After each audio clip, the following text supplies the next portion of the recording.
Iko Ardiansa. Saya berasal dari Kota Palembang, tepatnya di Kota Lubuk Linggau, Kecamatan Sukakarya. Saya saat ini bekerja di Muara Baru dan sekarang aktif di dakwah rehab hati. Ya. Karena waktu kita tidak banyak, mungkin begini ya. Sebenarnya ilmu hitam itu bagaimana sih? Kok bisa terjerumus masuk ke dalam ilmu hitam? Oke, baik. Ilmu hitam itu adalah ilmu-ilmu yang tidak sesuai dengan syariat Islam. Yang sangat jelas sekali kesyirikannya. Kenapa saya bisa terjerumus ke situ? Yang pertama adalah pemahaman agama saya yang kurang baik. Sana. Kedua, faktor lingkungan. Ya, lingkungan saya itu sangat lingkungan sekali. Karena rawan, di sana kasus-kasus pencurian itu banyak sekali, pembegalan, perampok itu sangat banyak. Jadi, saya mempelajari itu untuk melindungi diri saya yang pertama.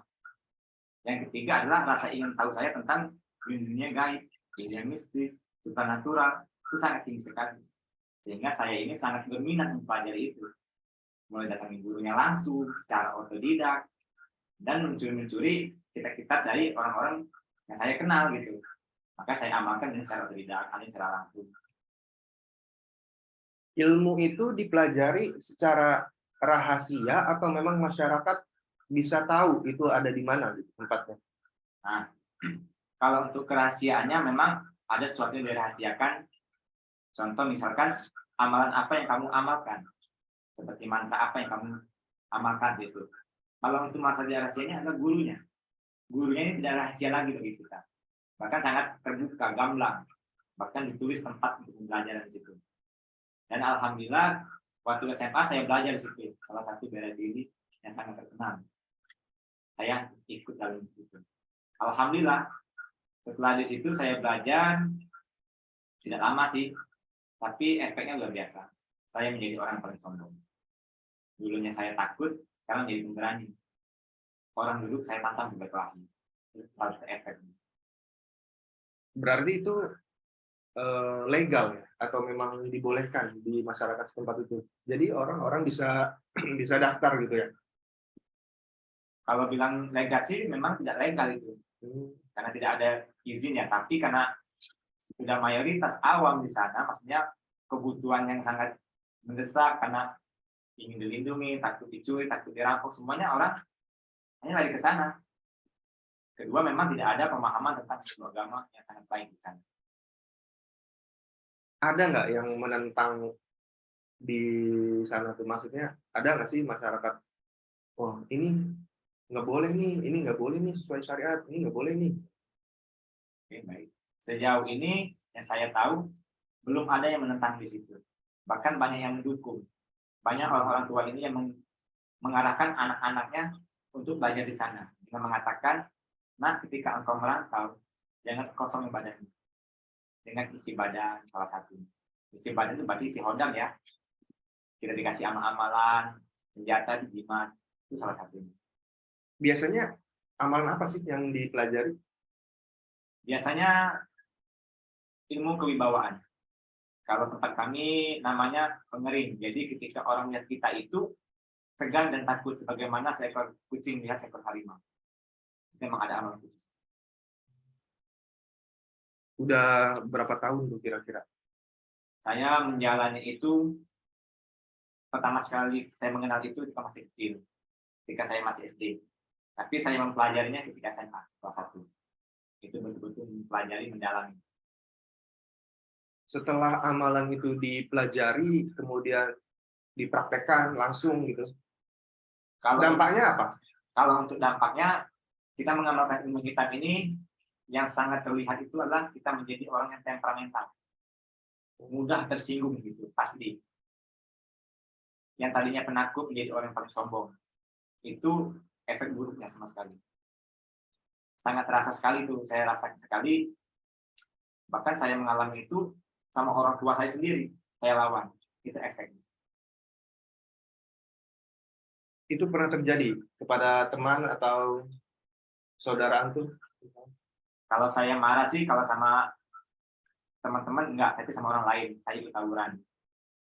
Karena saya efek dari belajar itu tadi. Jadi awalnya saya takut sekolah itu. orang paling penakut. Tapi setelah belajar itu, saya menjadi pemalas di situ. Saya teman-teman nggak mau ngasih duit, nggak mau saya pukul, mau saya bacok, itu efek. Itu salah satunya bisa kebal juga atau bagaimana? Semuanya saya pelajari. Apa yang menurut saya baik, saya pelajari. Mulai dari ilmu kebal, ajian halimunan, itu batu menghilang. Itu menuntut kita untuk menjadi seorang pencuri. Ilmu halimunan. Ada lagi ilmu namanya ilmu bilik putih. Ketika kita ketangkap sedang mencuri, maka akan lepas sendiri. Itu sudah saya pelajari semua. Saya lalui. Biasanya ada nih seperti syarat-syarat ketika melakukan amalan ini, ada pantangannya gitu. Ini tidak boleh dilakukan. Ada nggak hal yang seperti itu? Misalkan tidak boleh minum, tidak boleh makan. Oke, baik. Ini kan ilmu hitam ya. Yang jelas pantangannya ini pasti ada. Kalau misalnya amalannya dia tidak sesuai dengan syariat. Contoh nih, ketika saya mempelajari suatu mantra, saya ingin menjadi orang yang paling kuat atau kebal.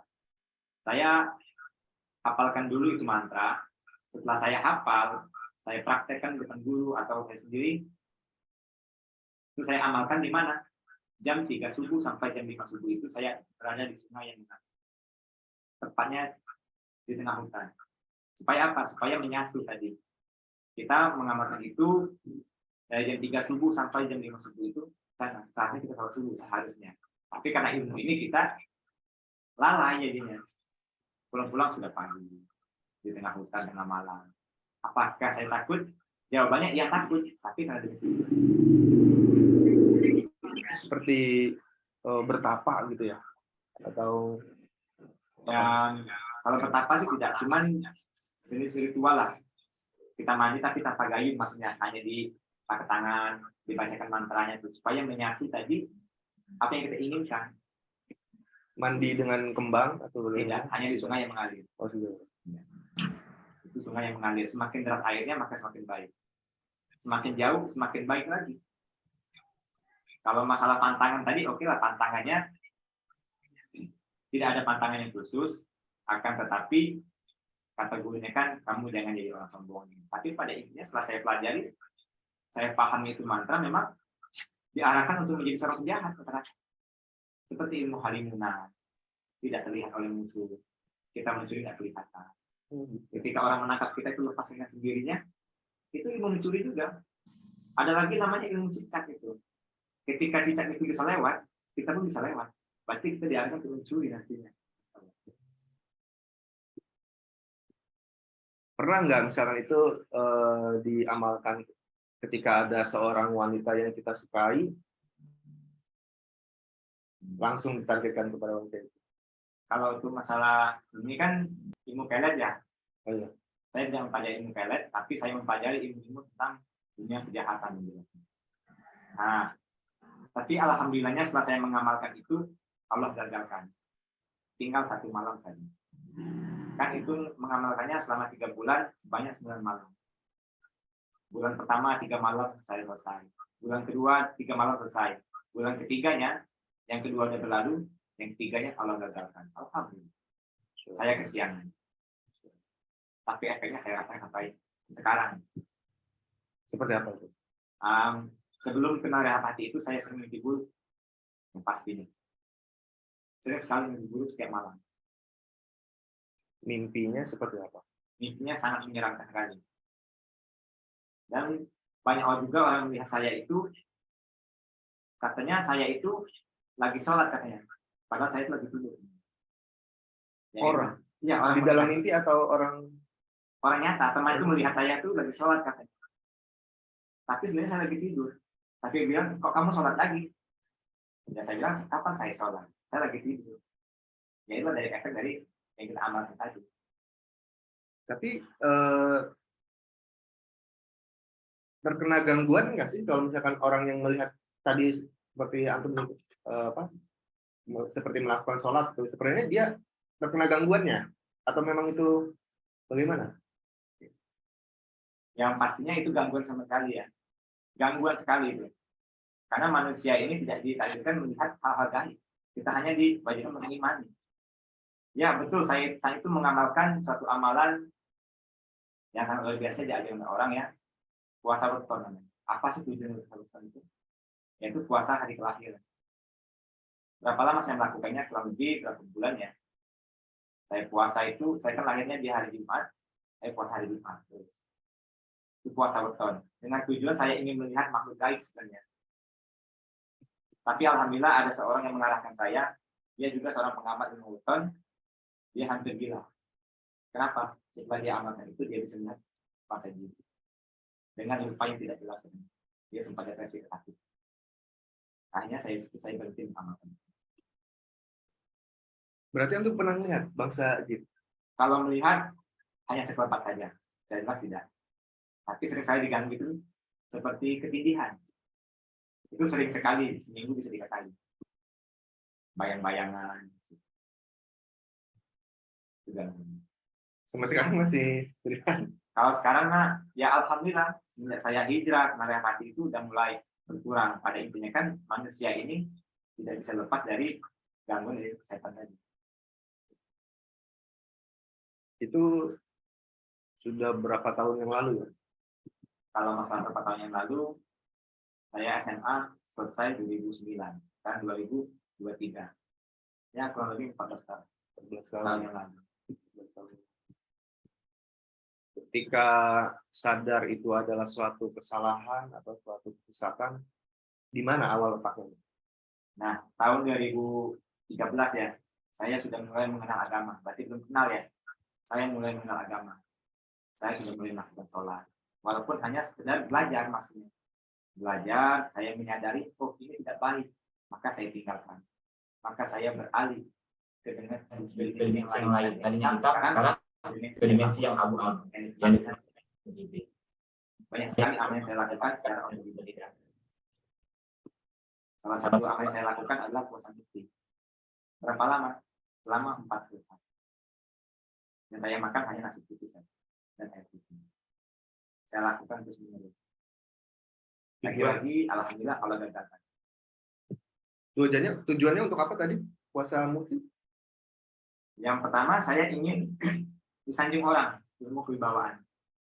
Ini yang pernah saya pelajari di YouTube ya, di YouTube dan di Google secara otodidak. Sangat bahaya sekali. Ketika tahu udah sadar itu adalah suatu kesalahan, kemudian melakukan sedikit perubahan, ada larangan nggak dari guru antum dulu? Kalau dari guru, alhamdulillah saya belum pernah ketemu ya. Ketemu terakhir kali itu setelah saya pulang tahun berapa ya? 2015-an. Saya hanya ketemu guru, saya menyaksikan petunjuk-petunjuk mereka, tapi saya belum bisa melarang karena saya belum punya ilmu saja. Saya hanya belajar agama dulu. Ya, sholat saya belum dikatakan benar lah. Kami juga otodidak, saya belajar. Kadang-kadang sholat itu sangat berat sekali. Tapi saya masih mengamalkan ilmu-ilmu dari syariat. Yang dibilang ilmu putih. Saya sholat. Ternyata sholat saya itu sama. Saya sholat bukan untuk Allah, tapi untuk ilmu saya. Bahkan saya ingin mendatangi seorang guru yang sangat terkenal. Tidak saya sebutkan ya, mungkin ada teman-teman yang seperti guru nanti kalau saya sebutkan. Saya sudah beli tiket, saya sudah siapkan dana, tapi entah kenapa dalam hati ini ada tulisan dalam hati saya sendiri. Saya bertanya-tanya. Saya udah pegang tiket, tinggal berangkat, kok kenapa selalu bertanya.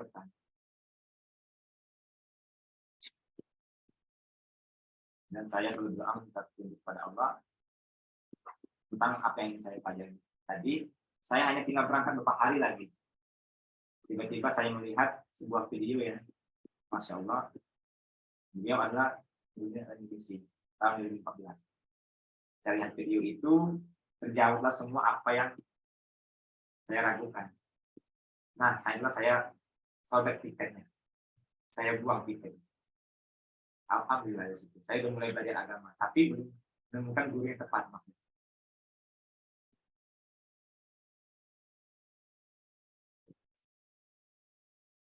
Ketika hijrah, keluarga mendukung atau bagaimana? Nah, itulah. Ini sebuah pesan ya untuk orang-orang yang baru hijrah. Biasanya orang ini akan keras. Siapapun orang itu baru hijrah, dia akan keras. Dia menganggap dialah yang paling benar. Ya betul. Ketika saya pulang itu orang orang yang paling keras saya. Saya mengatakan ini tidak boleh, ini tidak boleh. Itu kadang terlandas karena nafsu saya bukan kayak ini. Maka saya ditolak gitu ketika pulang itu. Saya banyak bertentangan, perdebatan. Saya mengatakan ilmu kamu tidak boleh. Padahal dulu saya adalah pelakunya, saya menjalaninya. Tiba-tiba saya melarang tanpa ada maksudnya. Dan memberikan pelajaran terlebih dahulu. Maka saya mengatakan tidak boleh, maka saya ditolak itu. Saya ditentang sama sekali. Hijrah itu bukan berarti kita udah bayar, tapi saya masih melakukan amalan yang kayak tadi. Saya belum paham seperti itu. Saya belum hijrah sebenarnya. Tapi hanya saya sekedar belajar, baru berubah. Kalau hijrah itu memang kita betul-betul pindah. Kita tinggalkan semuanya. Kita mengatakan ini tidak baik, walaupun ini sesuai syariat katanya. Sholat, kalau kamu ingin sholat, maka amalan ini akan mengikuti kamu. Contoh kalau saya sholat subuh, terus 40 hari katanya kan, kalau kamu nyenggol wanita seperti ini, dia akan terpikat. Ya itu sudah salah sebenarnya. Itu memang ada amalan khusus. Dari puasa 3 hari, 40 hari. Dengan mengamalkan apa? Surat Al-Ikhlas. Banyak berapa kali sih? 100 kali. Sebenarnya surat itu nggak salah, tapi niat yang salah. Ini memang amal ini. Tapi alhamdulillah sekali lagi, Allah gagal. Allah maksud. Pernah nggak waktu dulu tuh belajar bikin jimat? Kalau untuk masalah belajar bikin jimat, saya belum pernah belajar yang tulis-tulis ya, tapi untuk masalah meracik bahan pernah saya lakukan. Ya itu jimat itu apa yang diminta oleh guru kita, hanya kita mengikuti. Ya semuanya bisa nanti. Sesuatu yang aneh maksudnya. Aneh itu yang sudah didapatkan. Contohnya kulit harimau. Ya kalau kita mau itu kan harganya jelasnya mahal. Untuk menangkapnya pun itu hewan buas yang pasti. Nah, setelah kita mendapatkan itu, kita tulis di situ biasanya. Huruf-huruf dari Al-Quran biasanya kita tulis. Terus kita diritualkan. Contohnya nih, puasa 3 hari dengan niat untuk mengamalkan kulitnya tadi, kita sholat. Nggak boleh keluar kamar 9 hari. Karena saya hampir pingsan itu. Katanya sepuasa Senin Kamis. Nah, ketika sudah malam Jumat Kliwon, tidak boleh buka dan tidak boleh tidur. Saya lakukan. Hampir pingsan, alhamdulillah. Saya makan. Maka gagal lagi, alhamdulillah. Masya Allah, subhanallah. Baik, ini kita bicara atau diskusi dengan santai saja ya. Mungkin dari audiens atau dari teman-teman semua yang ada di sedang online saat ini, sedang mengikuti kajiannya. Jika ada memang yang dipertanyakan, langsung saja angkat tangannya atau nanti oleh host akan dibuka suaranya.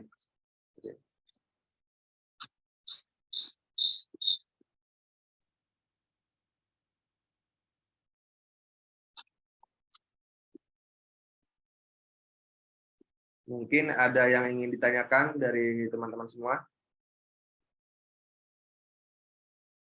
Sambil berjalan ya. Kenal Rehabati dari tahun berapa? Alhamdulillah, kenal Rehabati itu dari tahun 2020. Waktu itu ikut kajian dari Rehabati Jakarta Utara atau dari Rehabati yang lain? Saya ikut sebagai pasien ya, pertama itu. Saya saat itu banyak sekali mengalami gangguan. Itu saya sebutkan adalah mimpi buruk. Setiap hari, bahkan setiap malam itu, saya ketindihan. Hanya saya sharing ke teman-teman. Entah kenapa ada satu orang yang mengarahkan saya untuk pergi ke Rehabati. Maka saya carilah itu alamatnya di Google. Dan Allah tunjukkan tempatnya di Rehabati Jakarta Utara. Nah, itu. Pas di bulan puasa. Tepat sekali. Masya Allah. Waktu itu masih ingat nggak kajiannya itu tentang apa? Kalau saat itu, saya kan sebagai pasien dulu nih. Sebagai pasien dulu, saya habis di Rukia sama teman-teman Rehabati. Habis saya pulang, saat itu memang saya sholatnya memang aktif ya, tapi mungkin belum terlalu paham ya, kan sudah belum kewajiban. Tiap ada kajian saya ikut terus. saya ikut terus, saya ikut dan terus menjalani kajian. Alhamdulillah sampai sekarang. Tapi sebelum ikut kajian rehab hati, ini ada informasi bahwasannya Mas udah bergabung dalam pelatihan bekam ya? Ya, Itu gimana ceritanya?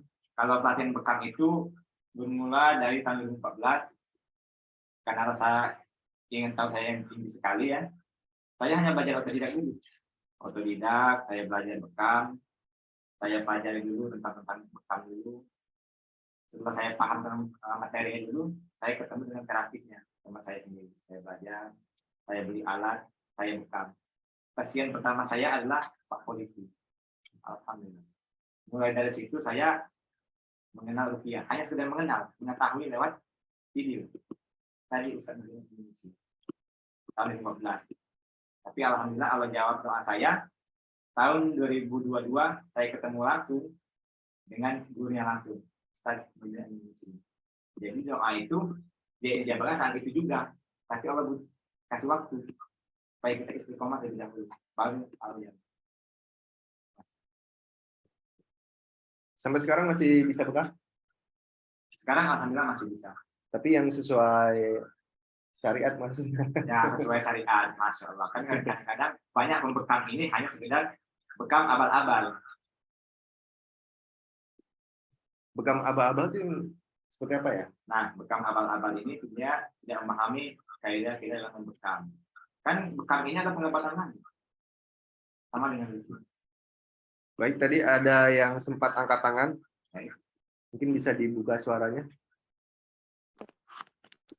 Ya, Assalamualaikum Ustadz dan Bapak. Waalaikumsalam narasumber. warahmatullahi wabarakatuh. Ya, saya ibu rumah tangga Agustiani, domisili Cibinong.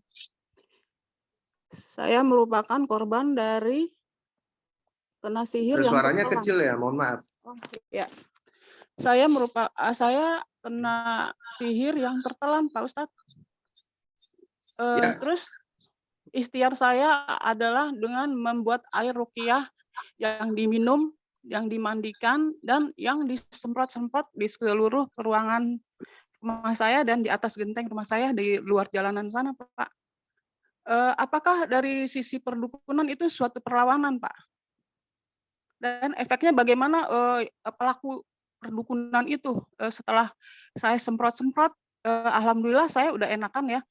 Sebelumnya saya penderita sakit mah, tapi saya periksakan ke dokter dari jantung, USG, darah lengkap, hasilnya baik semua.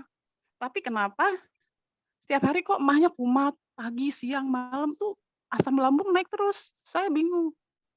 Karena saya pernah dengar itu pelakunya saya udah tahu sendiri, tetangga depan rumah saya. Karena dia pernah ngancem, saya punya syekh katanya gitu. Udah terserah. Saya nggak ngerti apa maksudnya. Tapi efeknya kok begini ya?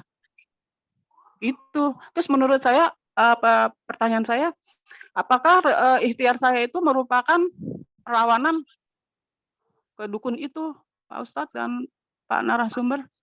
Apakah itu sudah, tapi ya alhamdulillah sudah enakan, udah untuk menjalankan ibadah saum Ramadan ini, saya lebih enak gitu loh, nggak ada rasa sakit mual-mualnya udah berkurang jauh gitu.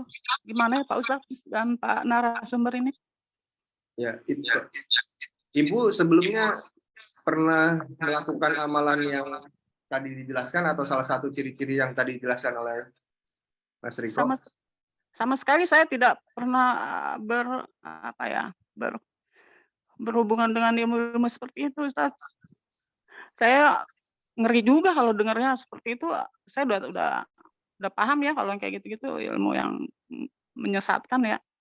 Ya nggak pernah sih, cuma saya sudah menyadari juga ini adalah biiznillah ya atas izin Allah. Allah telah mengirimkan seperti ini. Saya sadar kalau itu merupakan dosa dari suami saya yang telah kasih makan dengan harta riba gitu. Jadi mungkin ini perlawanan dari Allah, tapi saya lawannya bagaimana ya? Tapi ya udahlah, ikhtiar saya seperti itu. Ruqyah mandiri gitu. Tolong dijawab Pak narasumber. Sebelumnya pernah konsultasi dengan Rehab Hati Jakarta Utara? Sudah berulang-ulang kali, suami saya juga udah pernah kunjung ke sana, anak-anak saya, gitu. Yang lebih parah lagi anak saya nomor 1 laki-laki itu, jadi terlalu ngikutin syahwatnya gitu. Jadi kami semua ini di rumah jadi futur. Yang tadinya suka ngaji, ke masjid, selalu harus diteriakin dulu baru ke masjid. Sebelumnya Allah ya Allah, sebelumnya mereka seperti biasa aja kalau azan langsung ke masjid. Tapi setelah kejadian ini mereka futur semua. Saya jadi bingung, aduh bagaimana ini? Gitu Pak Ustadz dan Pak narasumber. Baik. Bapak jazakallah khair. Bagaimana bisa dibantu untuk menjawab dari peserta tadi? Baik, tadi ngasih ya. Tadi ngasih ada lagi tadi diberi makan dari harta riba. Saya ingin bertanyakan berapa lama Ibu Rukiah dengan usia ini? Bagaimana pertanyaannya kurang jelas? Berapa lama Ibu Rukiah pengobatan dengan rukiah syariah ini? Begini, dari sebenarnya sudah lama ya Ustadz, saya rukiah mandiri ada setengah tahun, tapi untuk yang semprot-semprot di atas genteng dengan yang diminum itu saya airnya dimasak ulang, jadi nggak langsung minum setelah dirukiah. Terus yang untuk semprot-semprot rumah, dalam rumah sih saya pakai terus ya. Terus kalau habis sholat subuh sama sholat asar, saya rukiah mandiri yang langsung ditiup-tiup ke badan itu, Ustaz, Pak narasumber, gitu. Nah, yang maksimalnya seluruhnya saya kerjakan, yang semprot luar, dalam, minum, mandi, itu baru ada 1 bulanan ini. Dan hasilnya alhamdulillah perut saya nggak ada kumat-kumatnya. Ya, begitu. Baik, boleh saya jawab sekarang ya? Ya, silakan. Jadi kita luruskan pemahaman terlebih dahulu. Ada orang ini diuji dengan sakit lama sekali, sampai bertahun-tahun. Lalu dia mengenal rukiah selama 1 tahun. Dia ingin sembuh secepat itu. Tahuilah itu. 10 tahun yang lalu ke belakang itu, berapa banyak ibu bersabar dalam kemaksiatan, memakan harta riba. Bandingkan dengan pengobatan yang syar'i ini 10 tahun. Dan keburukannya itu 10 tahun. Apakah berimbang itu? Dan di dalam surat Al-Toha ayat 69 itu, tidak akan menang penyihir itu dari manapun ia datang. Nah, jadi di sini ibu harus bersabar. Bersabar berarti bukan pasrah diri, Bu ya. Ya udah saya sabar. Itu bukan sabar Ibu namanya. Itu namanya putus asa Ibu. Oke, tadi Ibu mengatakan saya udah ikhtiar selama setengah tahun. Coba cek ke belakang. Berapa lama Ibu makan uang riba tadi? Dosa apa yang Ibu lakukan? Mungkin Allah belum ngasih kesembuhan saat itu juga. Supaya Ibu ini sadar. Itu Ibu. Ibu ambil hikmahnya. Kalau Ibu dikasih kesembuhan sekarang juga, mungkin Ibu akan lupa pada Allah. Sebagaimana saya lakukan Ibu. Saya ikhtiar. Berapa lama saya butuh waktu? 8 tahun, 10 tahun. Tapi dengan istiqomahan.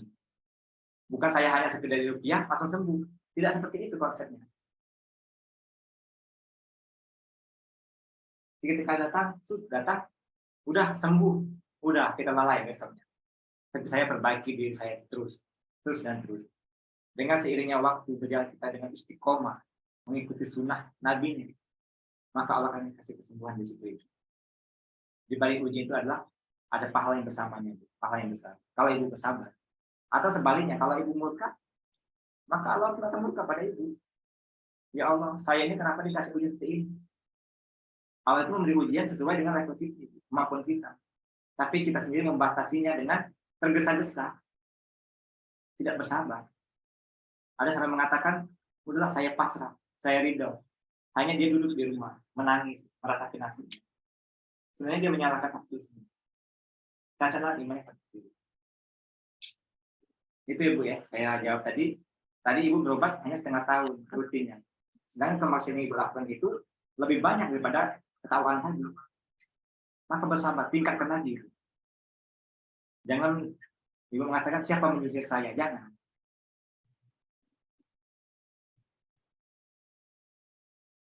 Maaf Pak narasumber, untuk ruqyah yang saya jalani, yang semprot-semprot air di genteng rumah itu, berapa lama yang harus saya lakukan setelahnya ya? Biar, tuntas sama sekali pengaruh-pengaruh sihir yang masuk ke dalam rumah kami dan anak-anak kami semua ini.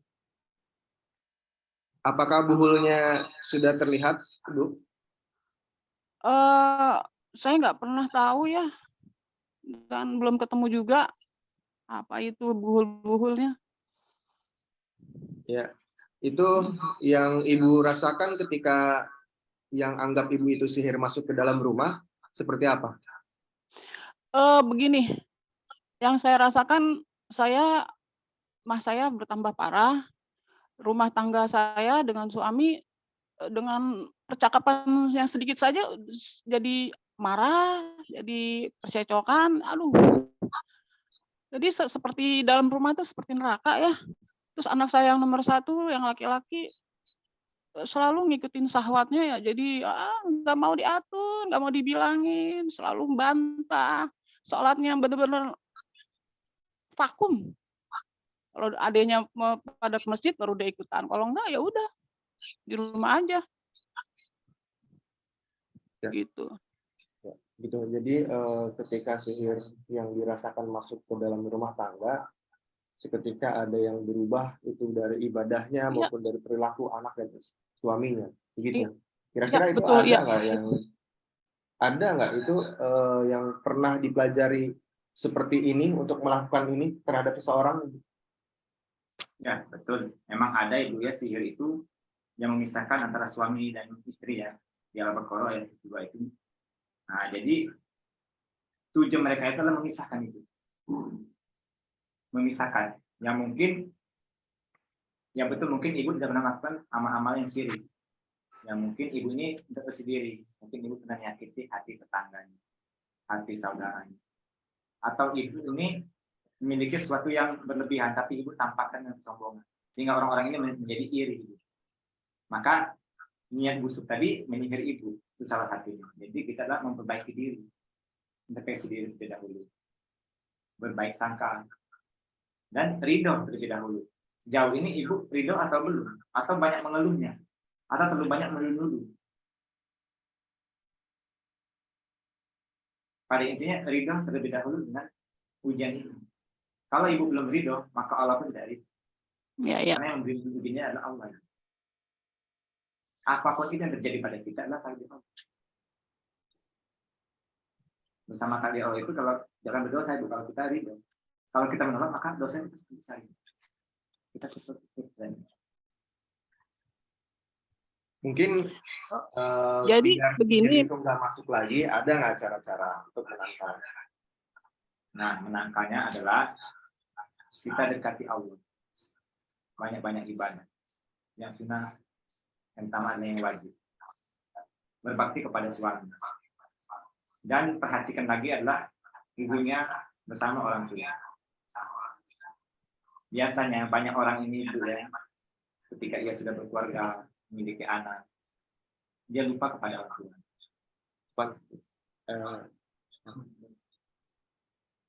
Ya, lanjut. Banyak terjadi ini adalah orang-orang ini lupa kepada orang tua. Bahkan dia sampai memelihara permusuhan kepada orang tua. Itu banyak terjadi. Kadang-kadang dari mertuanya, orang tuanya sendiri. Mungkin karena lebih sayangnya kepada istri, soalnya anak laki ini menjauhi seorang ibu. Begitupun sebaliknya.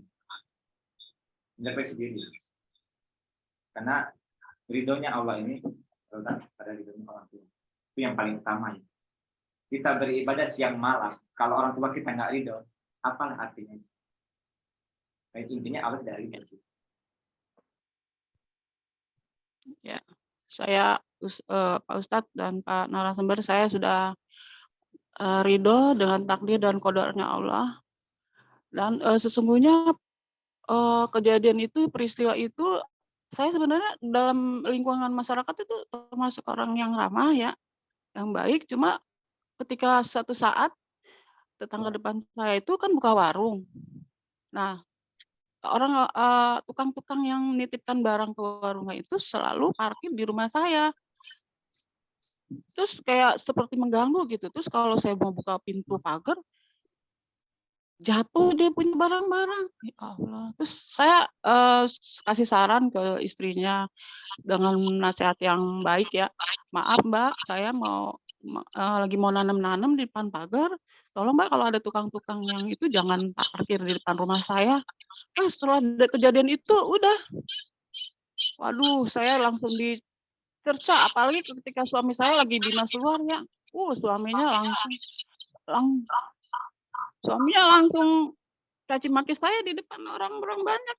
Saya nggak masalah. Ya udah kalau emang seperti itu dia punya apa, reaksi ya, kok begitu? Padahal di depan warungnya itu ditanamin bunga-bunga, otomatis tukang-tukang yang mau parkir itu di depan rumah saya kan. Sedangkan rumah saya kan 2 rumah jadinya panjang sekali, nggak ada, penghalang untuk orang yang mau mampir gitu, tapi kok jadi seperti ini gitu. Saya merasa dirugikan ya, saya nggak nyaman jadi saya protes kan, tapi ya reaksinya seperti itu. Baik, Mbak, saya jawab dulu. Nah, jadi tadi kan masalah tetangga ya. Jadi kalau untuk kita bahas sekarang, maksudnya itu akan panjang.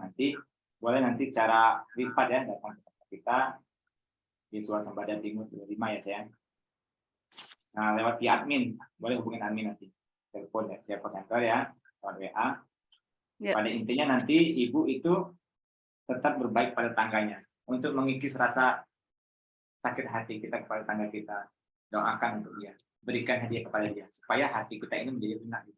Yang mungkin siapa tahu hati kita menjadi keras karena benturan dari mereka. Itu. Untuk selanjutnya nanti hubungin admin Bu ya untuk konsultasi lebih lanjut. Ya. Begitu ya Bu ya. Kurang lebihnya nanti mungkin bisa lewat chat WhatsApp ke admin atau telepon ke admin. Nanti apa-apa yang Ibu tanyakan insya Allah kita jawab. Ya, Ada satu lagi pertanyaan. Makasih Ustaz. Assalamualaikum warahmatullahi wabarakatuh. Izin bertanya, bagaimana jika seseorang pernah belajar silat ilmu bela diri seperti ilmu kebal, yang contohnya ketika ingin diserang orang tidak bisa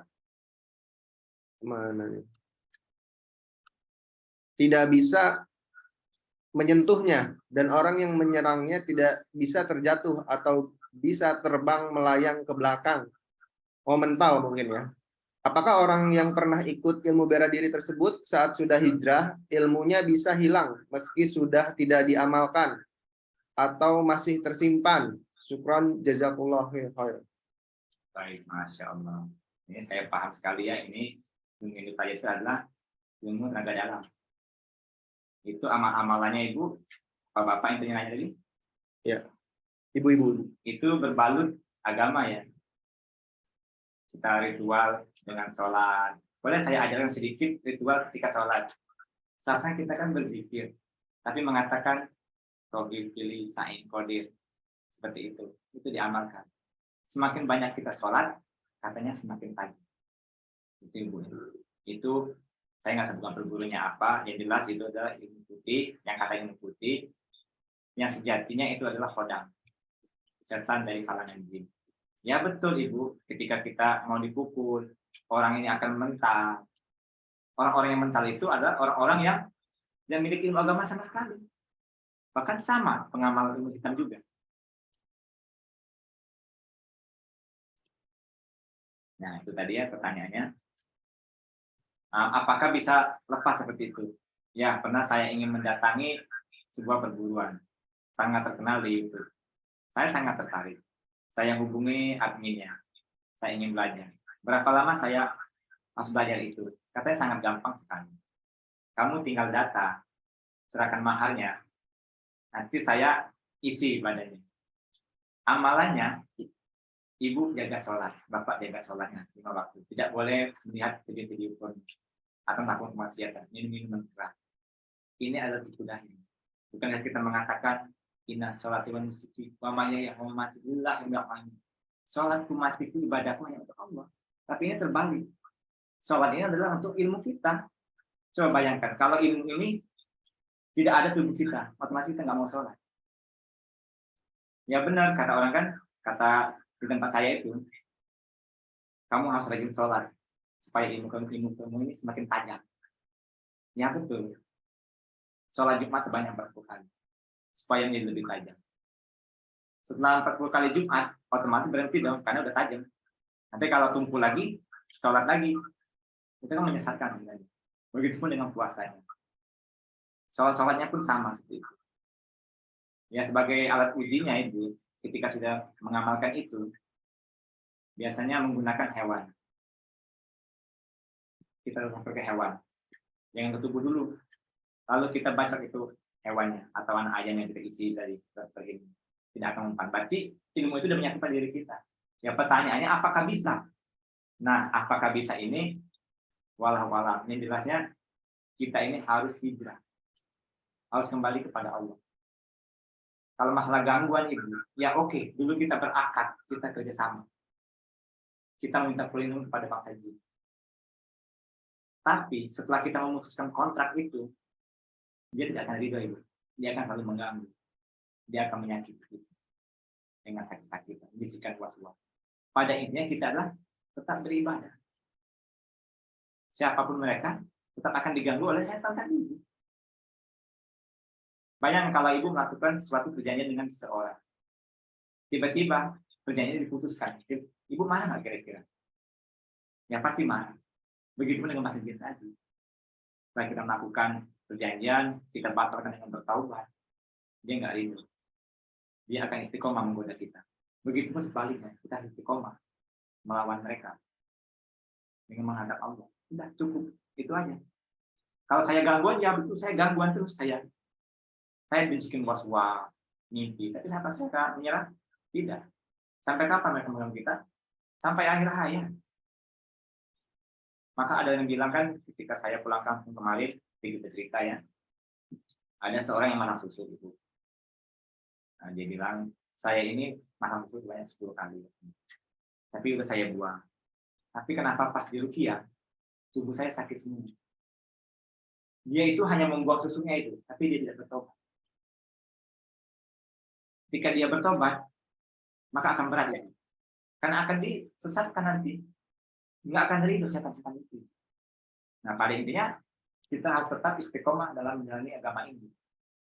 Mengikuti jejak para Rasul, para sahabat. Banyak-banyak baca Al-Quran, sholat malam. Dosa apa yang kita lakukan masa lalu? Tobat. Itu ya, Bu. Jadi itu bisa hilang ya, ilmu dan tidak langsung atau kita sadari atau tidak? Kita ibaratkan gelas. Gelas ini adalah air kotor ya. Amal itu kotor ya. Lalu kita ganti dengan amal-amal yang baik. Itu air yang bersih. Otomatis yang kotor akan hilang. Maka tadi amal-amal itu udah abaikan, bisa diamalkan lagi. Tapi ganti dengan amal-amal yang sunnah. Amal-amal yang wajib. Insya Allah dengan sendirinya mereka pun akan pergi. Tapi pada intinya manusia ini tidak bisa lepas dari gangguan setan tadi. Ya mungkin oke lah sudah lepas gangguan itu. Tapi kita akan diganggu dengan level yang lain. Setelah kita hijrah, kita taubat, udah banyak ilmu, maka akan diganggu dengan level yang lain, menjadi sombong. Itu lebih bahaya lagi daripada ilmu yang tadi. Lebih bahaya lagi. Kita menjadi orang yang sombong sih. Banyak. Ada jawaban dari Bung tadi. Iya, ayam biasanya. Masya Allah. Itu ayam yang seperti apa sih? Ayam hitam atau ayam putih?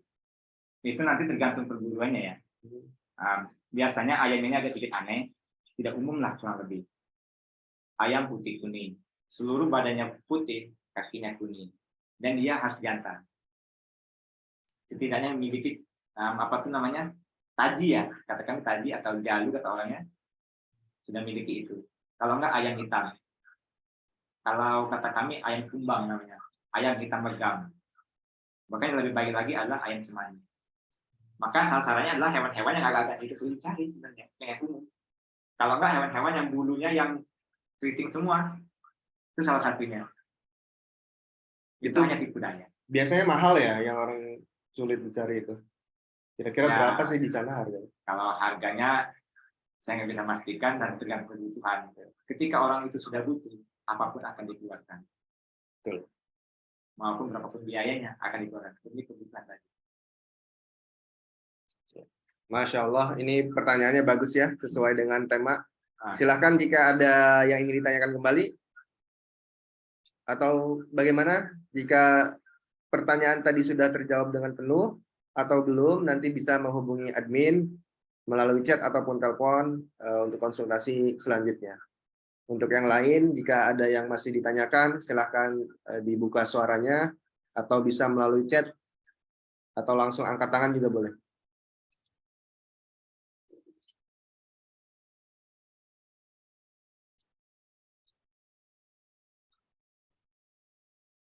Ya,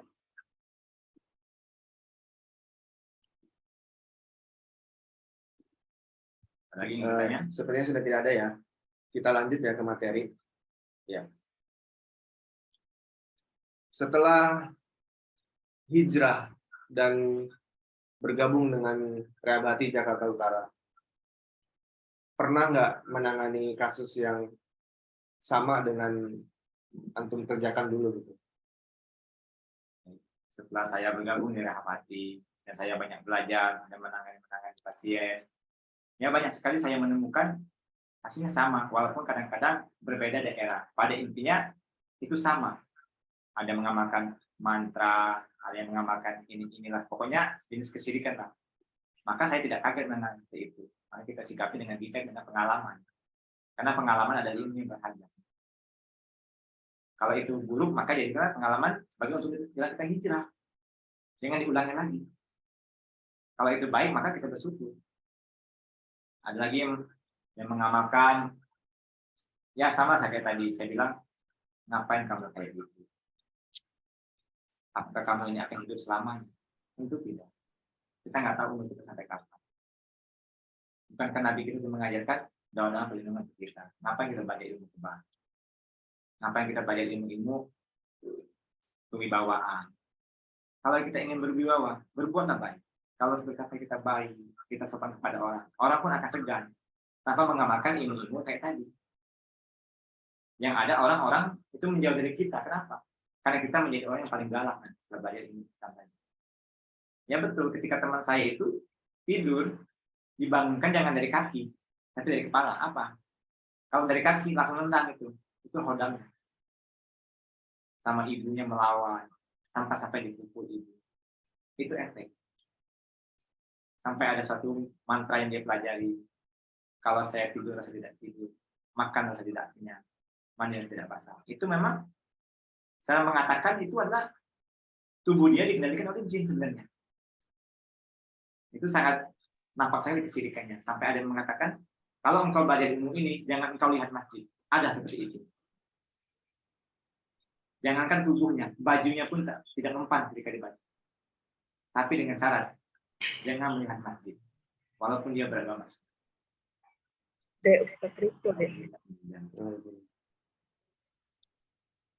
Setelah bergabung dari Rehabati ke Rehabati, apa sih yang dilihat dari Rehabati? Oke. Dari Rehabati ya. Rehabati luar biasa. Kita akan diajarkan beribadah dengan baik. Kita diajarkan tauhid, mengenal agamanya dengan baik. Dia bergerak di bidang ruqyah syariah. Nah, ruqyah syariah ini adalah jalan yang terbaik untuk mengajak umat menuju Allah. Ketika orang itu sakit, sangat mudah didakwahkan. Coba kalau orang sehat, sangat sulit. Contoh, ketika masih nasihat pada orang sehat, dia akan berdalih 1000 dalih. Mengatakan bahwa dia paling benar. Tapi ketika dia sakit, subhanallah, semua akan diterima. Bahkan ataupun sebaliknya, ketika sakit, kesyirikan pun akan mudah masuk, sangat mudah. Ketika dia sakit, apa kata bukunya? Kamu minum minyak ini, kembang ini, semua diikuti demi sebuah kesembuhan. Kalau hanya sekedar sembuh, semua bisa sembuh, tapi dengan izin Allah. Ada yang diridho, ada yang tidak. Begitupun kita umpamakan kalau hanya sekedar kenyang, maka yang haram pun akan kenyang. Tapi apakah Allah ridho? Maka carilah yang ridho oleh Allah. Walaupun tidak membuahkan kesembuhan.